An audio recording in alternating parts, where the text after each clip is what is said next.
Nah, sekarang saya akan kembali ke topiknya. Di masa pandemi ini banyak orang yang takut untuk pergi ke rumah sakit, padahal sebenarnya mereka butuh. Dan ada beberapa penyakit atau beberapa tantangan kesehatan yang sebenarnya perlu sekali mendapat penanganan yang cepat. Perkenalkan, nama saya Anggraini. Saya dari kota Surabaya. Kali ini saya akan membawakan topik yang sesuai dengan judulnya, yaitu tentang stroke. Stroke ini membutuhkan penanganan yang cukup cepat. Kembali yang seperti saya katakan tadi, bahwa banyak orang yang takut untuk ke rumah sakit karena keadaan pandemi seperti ini.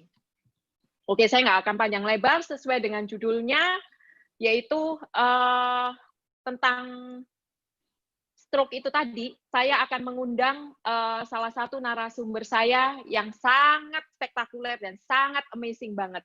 Seorang dokter ahli bedah. Oke, saya akan panggil, saya akan undang Dr. Sugeng. Halo. Halo Dr. Sugeng. Halo. Bagaimana kabarnya Dr. Sugeng? Ya, semuanya sehat ya. Lagi ada di Surabaya atau lagi ada di Bojonegoro nih? Surabaya. Ada di Surabaya ya? Oke, sekarang kita akan belajar bersama ya dok. Kita pengen dengar sharing tentang stroke, tentang gaya hidup dan sebenarnya penyebabnya itu apa. Karena menurut survei, stroke ini merupakan 3 besar penyakit penyebab kematian. Benar ya dok ya? Ya. Itu menurut saya ya. Menurut saya survei-survei nih, saya ngeliat-liat itu seperti itu. Sekarang banyak orang yang nggak mengerti sebenarnya stroke itu apa. Saya cuma mengerti kata stroke-nya, tapi sebenarnya stroke itu seperti apa, kita kadang-kadang nggak paham. Boleh nggak cerita dok, stroke itu sebenarnya apa? Stroke, definisi stroke-nya ya. Stroke adalah suatu gangguan saraf akut yang disebabkan karena gangguan aliran atau peredaran darah ke otak. Oke. Itu. Terus habis itu, yang saya tahu stroke itu ada 2 ya dok ya, boleh atau ada berapa macam ya? Boleh dijelaskan dok? Kalau garis besarnya stroke itu ada 2, yaitu stroke karena perdarahan dan stroke karena pembuluh darahnya orang awam bilang buntu gitu aja. Nah, kalau yang perdarahan kurang lebih ya 15% ya. Kalau yang buntu itu 85% kejadiannya. Jadi stroke itu ada 2, yang satu karena penyumbatan, yang lainnya ada, yang satunya lagi karena pendarahan ya dok ya. Penyebabnya apa dok biasanya stroke itu? Penyebabnya yaitu satu, yaitu kalau dia pembuntuan ya, itu kebanyakan karena sindrom metabolik. Yaitu contohnya diabetes, terus penyakit jantung, ya. Jadi dia menyebabkan aliran darahnya tersumbat, terus ada penyakit-penyakit dari dinding pembuluh darah, ya, aterosklerosis dan lain-lainnya itu, sehingga menyebabkan tersumbat, atau gangguan dari komponen darah. Nanti kita lihat ya di slide-nya nanti, kenapa ada kegumpalan sel darah merah yang bisa menggumpal seperti itu. Terus yang terakhir yaitu hipertensi. Oh ini ya dok kita ya. lihat seperti itu ya, itu dibagi kanan dan kiri kan. Nah, kalau yang sebelah kiri itu kita lihat itu bisa sumbatan ya karena ada trombus di dinding darahnya, pembuluh darahnya. Terus ada gumpalan darah yang lari ke otak terus sumbat gitu. Terus ada yang karena gangguan ya, misalkan shock yang berkepanjangan, akhirnya ya gangguan darah ke otak juga terganggu. Yang sebelah kanan itu perdarahan. Perdarahan bisa di luar otak atau di dalam otak seperti itu. Jadi ini bisa apa? Kita semua bisa lebih mengerti lah ya perbedaan antara penyumbatan dan juga pendarahan. Boleh dibagi nggak dok tanda? Sorry. Gejala-gejalanya ya. Nah, gejala-gejalanya kalau yang awam itu biasanya ya kadang-kadang ya enak-enak nonton, kok matanya satu jadi blank gitu ya, atau dua-duanya. Kemudian gejala kesemutan bisa di ekstremitas, ya, anggota gerak atau wajah gitu. Terus kadang-kadang ada peningkatan kabur ya. Terus peningkatan tekanan otak ya karena perdarahan ya, sehingga menyebabkan nyeri, kejang ya. Terus jangan dilupakan, kadang gejalanya gangguan menelan seperti itu. Gangguan menelan. Ya bisa. Kadang itu tanda-tanda yang kadang-kadang Ya, kita merasa bahwa itu nggak terlalu ini ya, nggak terlalu penting gitu loh. Maksudnya gangguan iya. menelan, kesemutan gitu kan nggak Kadang-kadang mungkin kita bicaranya pikir. kok ngelantur gitu. Oh, Tiba-tiba bicara blank. Karena anak ngomong kok diem.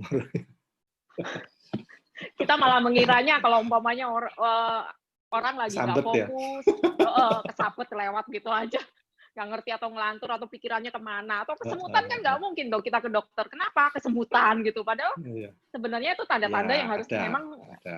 harus benar-benar diperhatikan ya. Ya, Kemudian begitu. sebenarnya penyebabnya sebenarnya apa, Dok? Ya itu tadi. Jadi pertama ya, kita karena perubahan gaya hidup ya. Ya, perubahan gaya hidup ya. Sehingga pola makan kita yang salah. Yang biasanya kalau kita makan tuh pagi banyak, sekarang kebalik. Malam yang banyak. Enak kan? Keluar-keluar sama teman-teman, jalan-jalan, makan lebih banyak. Kalau pagi cepat-cepat masuk kantor. Kalau bisa enggak, makan. Nah, itu kebalik situ. Kenapa? Kalau pagi butuh makan yang banyak ya, supaya apa? Tenaga dibutuhkan di situ. Kalau malam, sebisa mungkin dikurangi. Kalau bisa ya jangan ada karbo lah seperti itu. Karena apa? Habis setelah makan, kebanyakan langsung tidur. Nah, kebiasaan yang harus dihindari juga setelah makan itu yang dianjurkan 2 jam. Setelah itu baru boleh beristirahat. 2 jam baru beristirahat. Tapi kebanyakan dari kita langsung tidur. Terus Harusnya bersih-bersih kemudian rumah dulu ya. Ya, Atau bersihin cuci kamar mobil. mandi gitu. Sama cuci mobil mungkin ya. Nah, kalau Bisa cuci menghilangkan mobil malam kalori. bisa belonteng semua, nggak bersih. Dan kebiasaan kita malam itu biasanya mengemil ya, Dok ya. Ya, itu habis nonton enak kan, nonton televisi dan ngemil terus. Nimbun itu namanya. Enak itu sama berdua gitu ya, sambil ngemil sambil nonton TV. Wah, itu pekerjaan paling enak gitu di malam hari. Terus kebiasaan lagi yang nggak sesuai itu merokok. Karena merokok juga merusak pembuluh darah.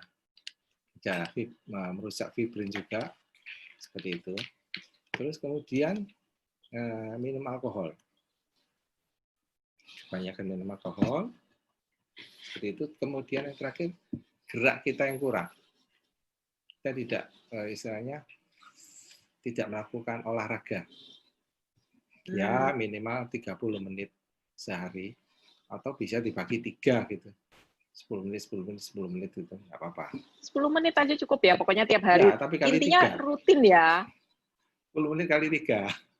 Oh, 10 menit kali 3. Oke.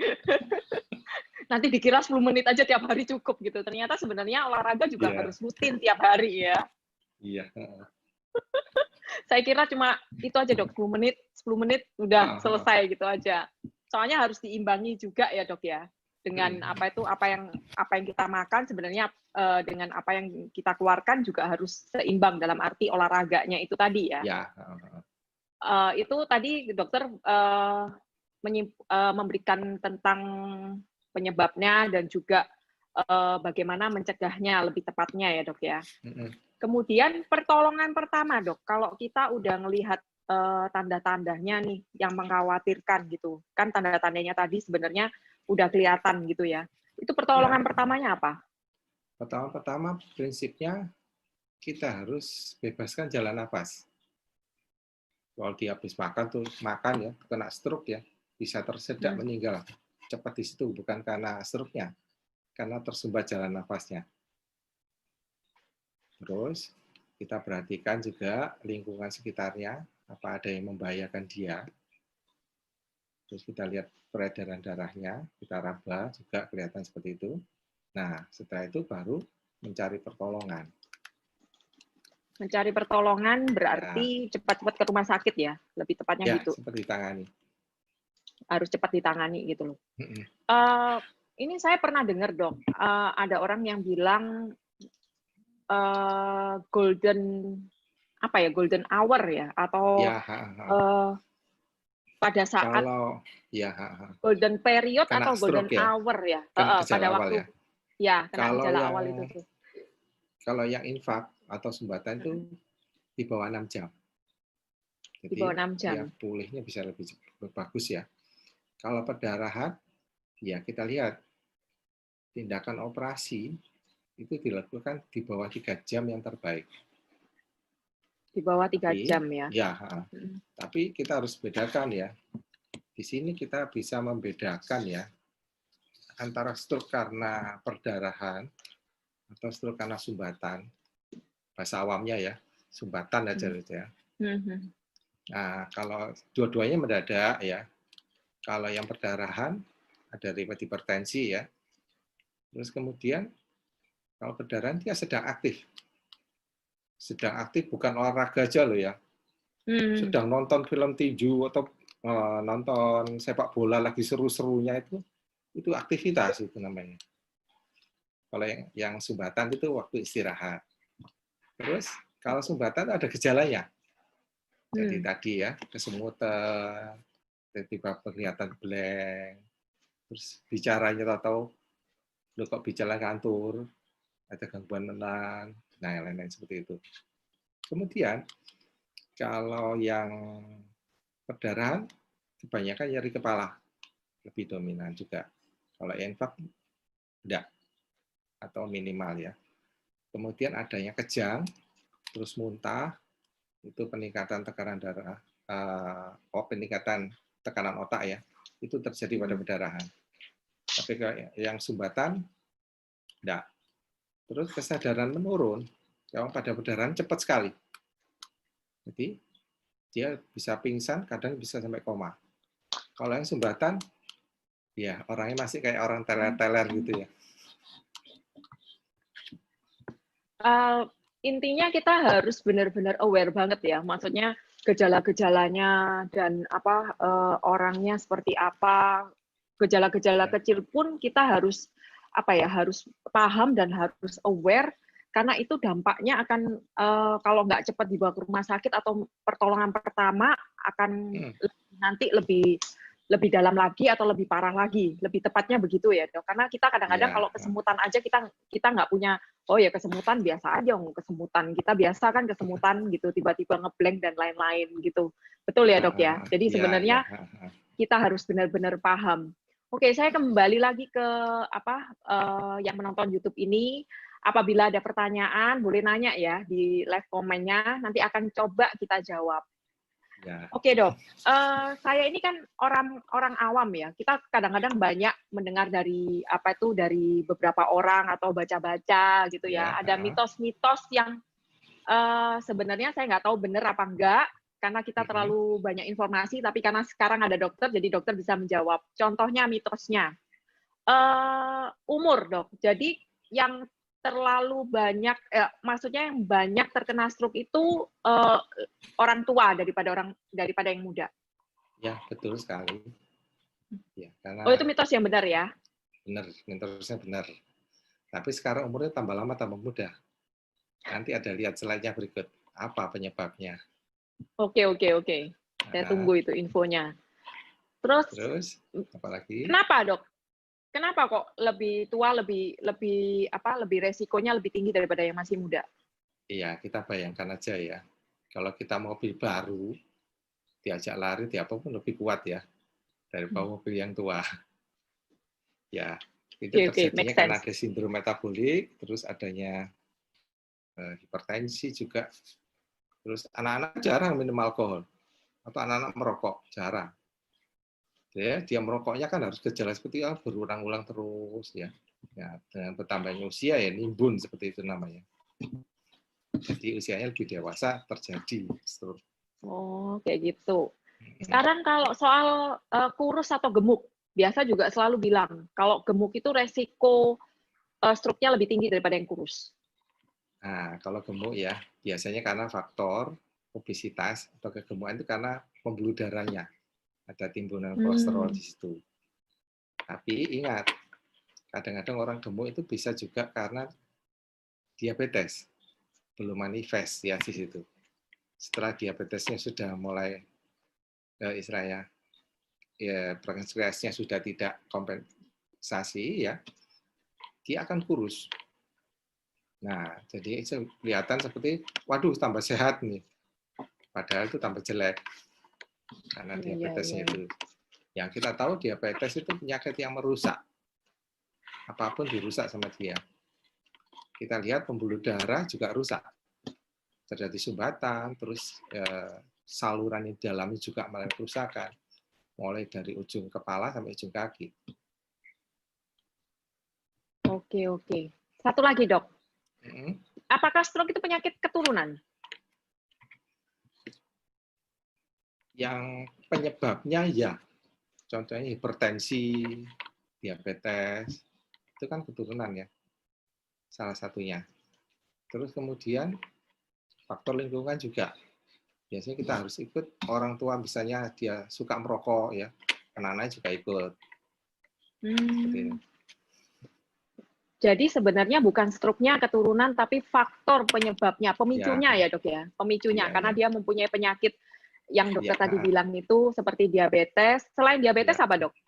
Hipertensi, terus penyakit jantung. Nah ini ada satu yang menarik, stroke karena kelainan jantung. Kelainan jantung itu kelainan klep ya, terus kelainan detak jantung. Itu bisa menyebabkan penyumbatan.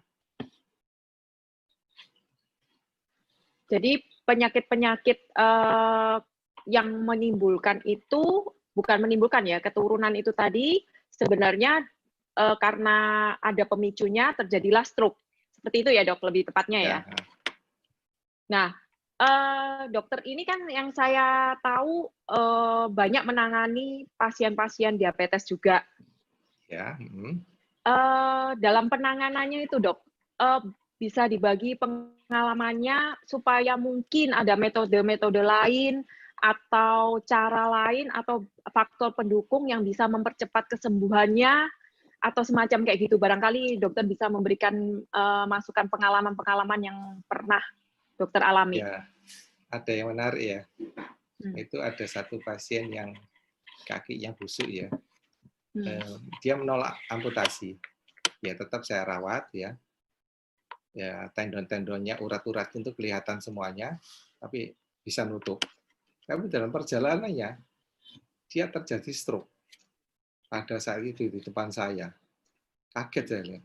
Kakinya udah mau sembuh, kepalanya kena stroke. Nah, akhirnya saat itu juga saya bantu dengan alat bantu ya, sehingga saat itu juga pasiennya bisa tertolong tanpa saya beri obat untuk melancarkan aliran darah di otak. Ya kita lihat ya, ada satu slide ya dari Dr. Magda ya. Kenapa stroke itu bisa terjadi? Karena kemajuan teknologi.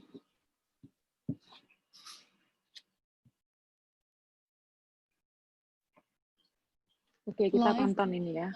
Ya. We can learn much by Ini tahun looking at our 2009 blood. ya. Ya. This short video shows a macrophage, which is like a vacuum cleaner, engulfing bacteria among red blood cells. Itu yang gerak-gerak I makrofag decided itu. to find out what my blood looked like. I pricked my finger, placed a drop of blood on a slide, and looked at it under the microscope.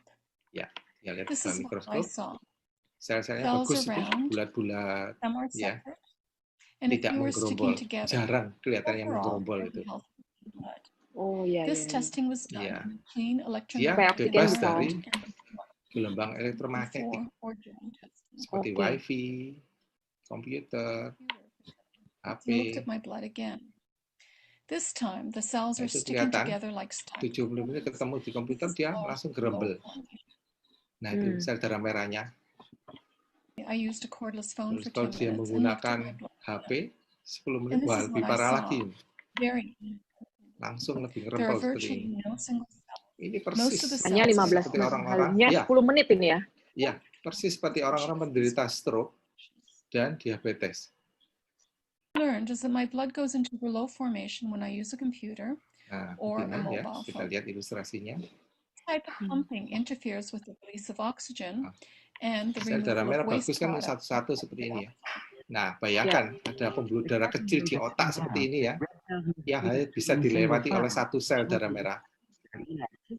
Wow. Nah, kalau yang ngerempel tadi tidak mungkin bisa lewat. Consequences of Rouleau formation: poor circulation Jadinya resulting nggak in bisa lower lancar, itu yang oxygen. menyebabkan juga. Ya, gejala yang What paling are the dahsyat itu symptoms someone stroke. Finalnya dia headaches and seperti itu. fatigue, difficulty concentrating, numbness, tingling, and cold extremities, and possibly heart and blood pressure problems, including risk of stroke. What is the significance of this? Live blood analysis may be a good diagnostic for electrohypersensitivity. Nah, sel darah merah itu sensitif sekali terhadap gelombang elektromagnetik atau frekuensi yang dipancarkan oleh HP, oleh komputer, alat-alat listrik, dan lainnya. Nah, Padahal kita lihat slide-nya berikutnya yang menjelaskan ya penyakit stroke dan diabetes, gejalanya juga mirip seperti itu. Oh. Ini contohnya ya dok ya, karena ya, jadi sel darah kita diteteskan kelihatan seperti itu.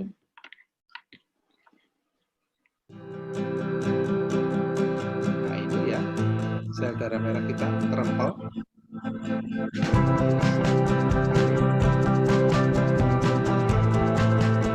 Ada stroke ya, bergolan itu ya sel darah merahnya. Ada diabetes juga begitu. Kedeleketan sel darah merah yang lainnya. Nah, ini bisa saya gunakan ya, bisa untuk terapi berikutnya ya.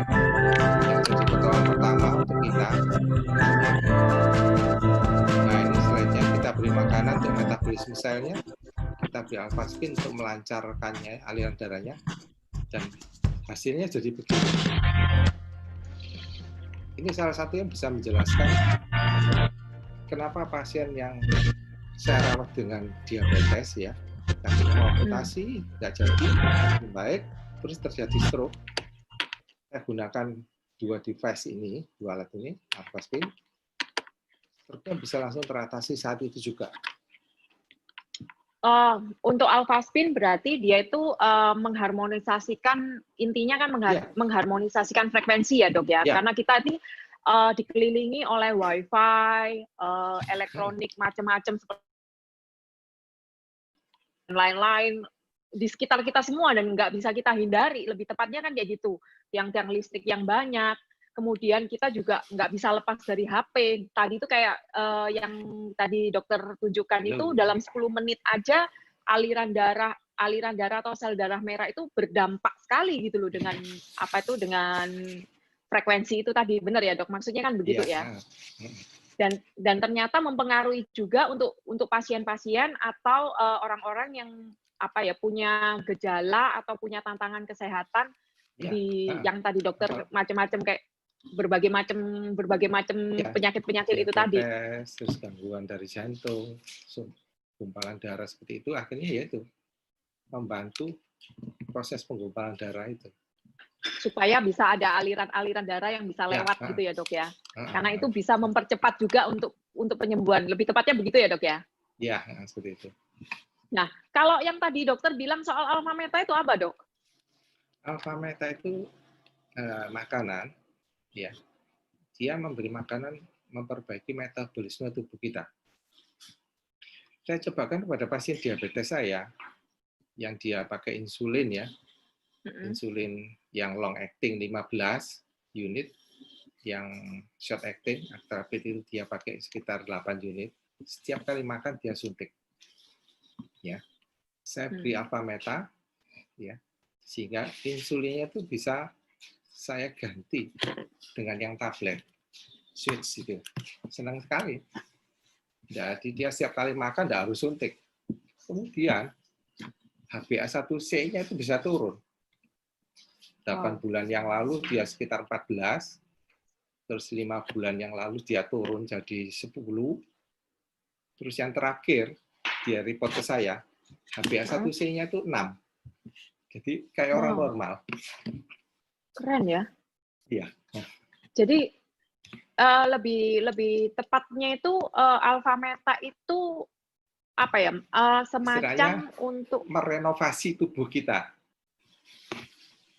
Sehingga tubuh kita jadi kembali metabolisme ke asalnya, kemudian secara fisik kita juga kelihatan lebih bagus. Jadi ini selnya ya dok yang dikasih makan ya intinya. Ya. Supaya karena seringkali kita makannya kan apa ya dok ya, yang tadi gaya hidup kita yang ngomel apa segala macem, terus habis itu kita lupa bahwa sebenarnya kita ini kan tubuh kita juga terdiri dari sel kan, dan selnya itu lupa kita nggak kasih makan, jadi pada waktu ini ya, pada waktu produksi lagi gitu ya dok ya, lebih tepatnya gitu ya. Itu, ya. Jadi kerja metabolisme, kerja enzim-enzim juga dikembalikan lagi ke normal. Oke, jadi itu dua hal. Satu itu device, satunya makanan sel itu yang membantu untuk mempercepat penyembuhan. Iya. Benar ya dok ya, kayak gitu ya. Iya. Jadi sebenarnya kalau dokter cerita soal alpha meta dan alpha spin ini sebenarnya bukan cuma orang sakit dong dok, orang yang sehat pun sebenarnya butuh, apalagi di masa-masa seperti ini. Ya, begitu. Iya benar ya. Memang, ya betul. Saya dulu memang hampir kena ya sindrom metabolik itu, yaitu kolesterol saya bisa tinggi, terus trigliserida tinggi, terus kemudian HDL saya, lemak yang baik itu turun jadi 20. Terus kemudian gula darah saya acaknya bisa naik jadi 150.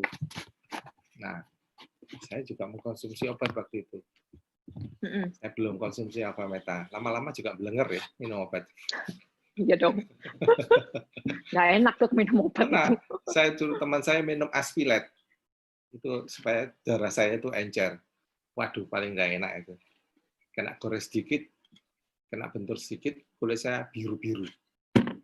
Nah, efek samping panjang yang kita nggak enak kan, yaitu bisa lambungnya bisa luka. Bisa perdarahan lambung seperti itu, bisa sampai jebol juga. Nah, saya lihat efek samping seperti itu ya mikir. Akhirnya saya ketemu alpha meta, saya konsumsi itu aja. Pengganti karbohidrat saya.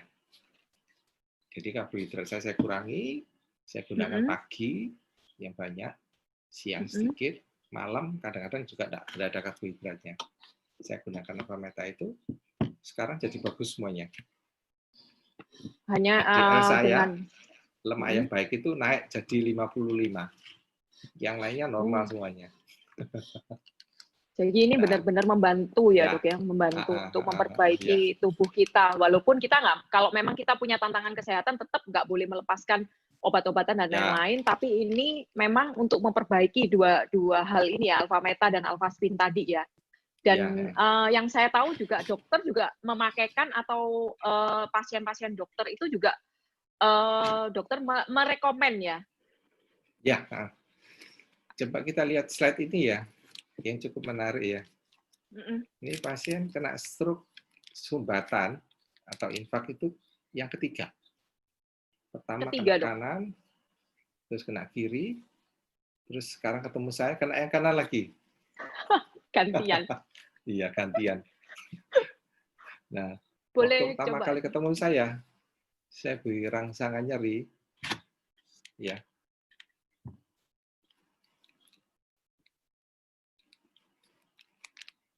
Wah, masih diputar ya. Nah, ini seperti ini. Pak Di atasnya sudah saya beri alpha spin ya. Di dahinya itu kelihatan. Yang di atas kepala itu tadi dok ya? Iya, iya. Ini saya beri rangsang nyeri. Tidak ada gerak. Tangannya malah cek-cek ya. Jadi lurus. Jadi GCS saya jelek sekali. Setelah saya pakaikan ini, yang diangkat Pak. besoknya. Wih. Nah, seperti itu. Tangan diangkat. Dia bisa ngangkat tangan. Wih. Yang kiri. Karena stroke-nya kena yang kanan. Dia berarti sudah lebih sadar ya. Melek. 1 hari ya itu ya, dokter kasih Alfaspin ya. Itu yang paling Dan dia cepat. punya paling cepat Yang ya. paling cepat. Oh, paling cepat yang awal tadi, yang dengan kaki busuk itu. Oh, yang kaki busuk itu. Iya, berapa jam langsung balik. Kalau ini 1 hari kan. 1 hari.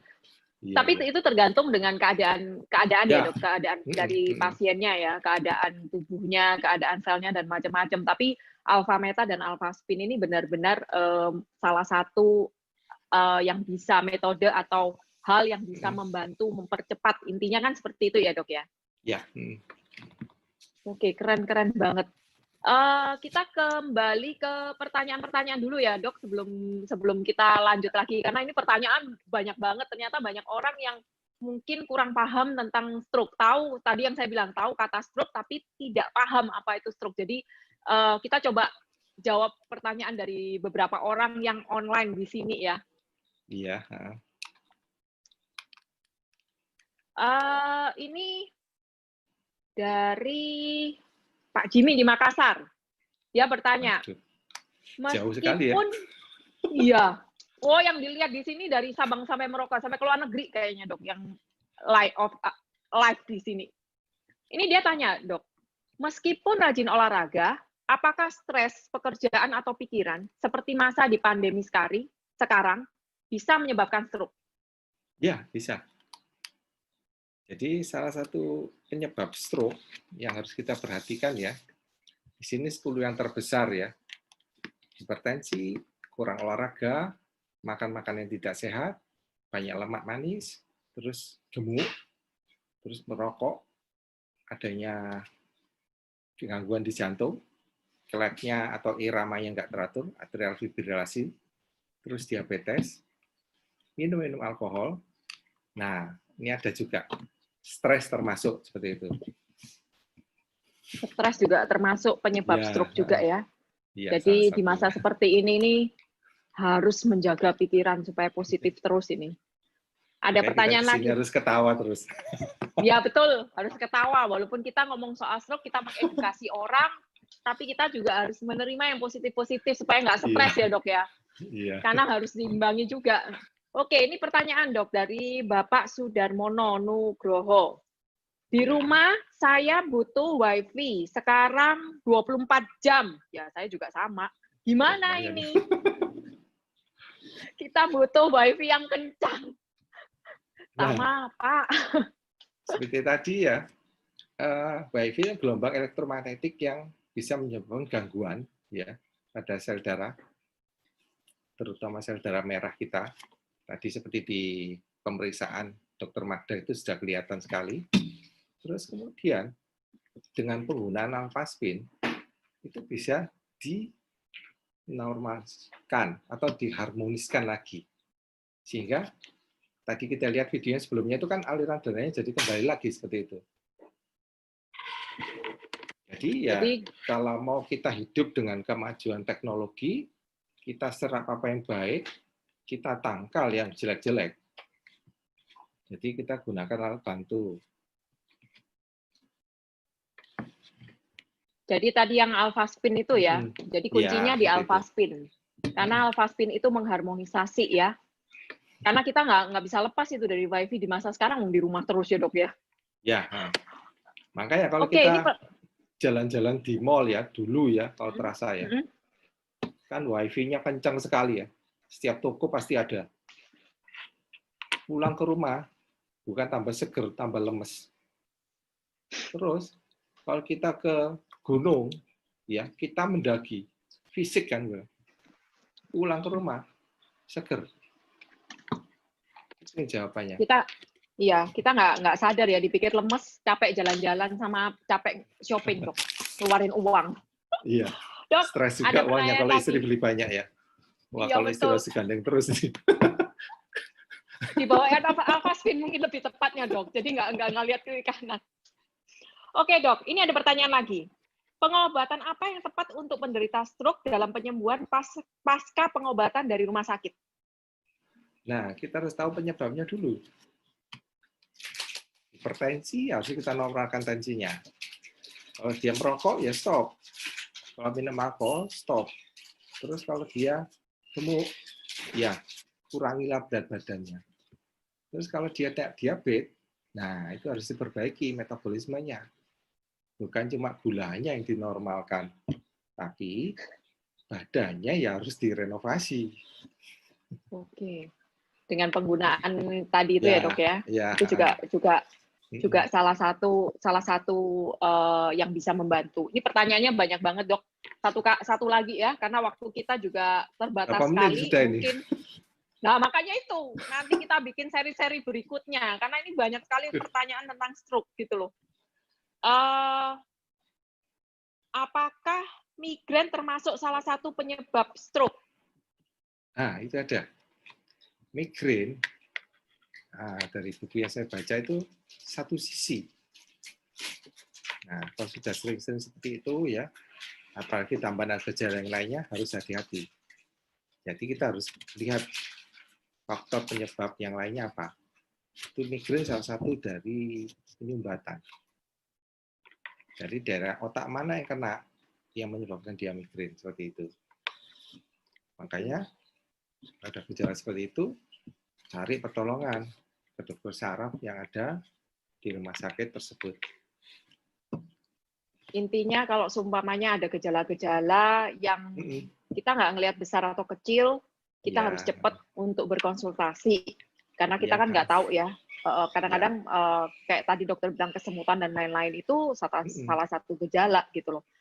Dok, ini pertanyaannya banyak banget, tapi nggak mungkin kita jawab, Dok, karena waktunya ya kita juga ya. Ini bagi yang kalian lagi live, maaf ya nggak bisa jawab pertanyaan, tapi kita jangan khawatir. Next-nya kita akan bikin topik-topik lagi. Silakan komen aja kalau mau bikin topik-topik yang lain. Kita nanti akan bikin topiknya supaya kita bisa menjawab pertanyaan-pertanyaan gitu lebih tepatnya ya. Wah, harus belajar banyak dan bagi pengalaman ini. Iya dong, berbagi pengalaman yang positif itu baik loh, Dok. Bisa membantu juga. Kita sharing yang positif-positif, kembalinya kita juga positif. Dok, boleh tanya nggak? Saya penasaran dari tadi.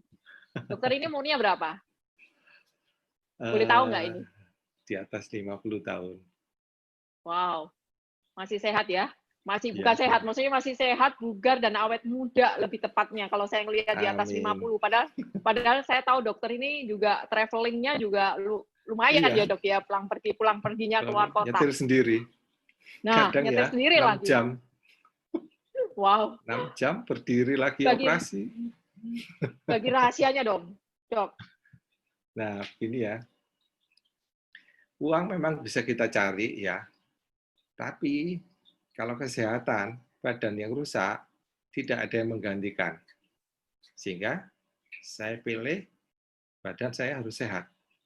Kalau badan saya sehat, saya bisa mencari uang atau istilahnya menarik magnet supaya orang-orang datang ke saya, bisa berbagi uang ke saya. Setuju. Sehat itu penting. Iya. Kemudian kebiasaannya dok, kebiasaan sehari-harinya pasti ada. Kebiasaan sehari-hari ya. Kalau pagi saya bangun ya, olahraga dulu, ya sekitar 40 menit. Seminggu bisa 4 sampai 5 kali. Terus setelah itu saya mengkonsumsi alpha meta. Jadi habis olahraga kan capek nih. Begitu saya minum alpha meta, rasanya seperti bertenaga lagi. Nah, setelah itu saya mandi dan lain-lainnya, baru saya makan. Nah, aktivitas sehari-hari. Siang juga saya lakukan seperti itu. 30 menit sebelum makan, konsumsi alpha meta dulu, supaya apa yang tubuh kita butuhkan itu direparasi dulu, enzimatiknya, terus baru makan. Nah, setelah itu aktivitas lagi, seperti itu. Malamnya juga begitu. Tapi kita harus ingat, pola makan, ya pagi banyak, siang dikurangi, malam paling sedikit. Terus, setelah makan, jangan langsung tidur. Jadi, 2 jam kemudian baru tidur. Ya, itu harus Jadi, diingat ya. Tadi dokter iya. sudah ngomong. Nggak Jadi tahu makan cuci saya kamar sekarang itu mandi. bebas. Jadi ada prinsip makan ya. Kita kalau makan ya betul-betul boleh bebas, tapi batasi, jangan sampai kenyang. Terus makanan beraneka ragam boleh kita nikmati. Terus setelah itu kita imbangi dengan gerak, olahraga dan lain-lainnya itu. Oke. Tips terakhir dok di masa pandemi ini. Nah, di masa pandemi ini ya, yang penting kita harus menuruti anjuran yang sudah ada. Pakai masker, social distancing, jaga jarak, ya, cuci tangan sebelum kita menyentuh wajah ya. Terus jaga imunitas tubuh. Jadi imunitas tubuh harus dijaga. Ya, daya tahan tubuh kita ini harus dijaga. Betul. Oke dok. Waktu nggak berasa banget ini ngobrol-ngobrol sama dokter. Sebetulnya banyak loh yang mau diceritain ini. Banyak banget. Makanya next mungkin kita bisa bikin ini chapter-chapter atau apa tuh bab-bab selanjutnya nih bercerita tentang stroke dan macam-macam karena sebenarnya banyak sekali dan pertanyaannya yang masuk banyak sekali. Cuma kita sampai di sini dulu. Nanti kita ketemu di lain kesempatan. Terima kasih loh dok, sudah waktunya di tengah kesibukan yang seperti ini. Thank you buat waktunya. Salam untuk keluarga dan sehat selalu. Ya, di malam. Oke. Sekarang ini yang penting adalah jaga pola hidup. Ya. Jadi ayo, mari kita sama-sama jaga kesehatan. Sayangi ya tubuh kita. Hanya terus seperti yang dokter anjurkan tadi, benar-benar diperhatikan. Dan satu lagi, hanya membagikan berita-berita positif. Karena dengan membagikan yang baik, kita juga akan mendapatkan atau menerima kebaikan juga. Ya. Dan ikuti terus channel FFG Bizworld ini untuk topik-topik yang baik dan positif. Jadi share yang baik-baik.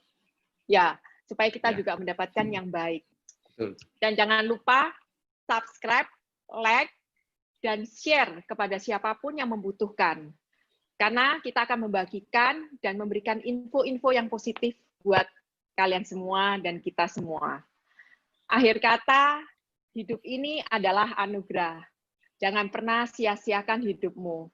Kesehatanmu adalah berkah. Senantiasa jagalah tubuhmu. Keep healthy, happy, and harmony. See you. See you. Bye.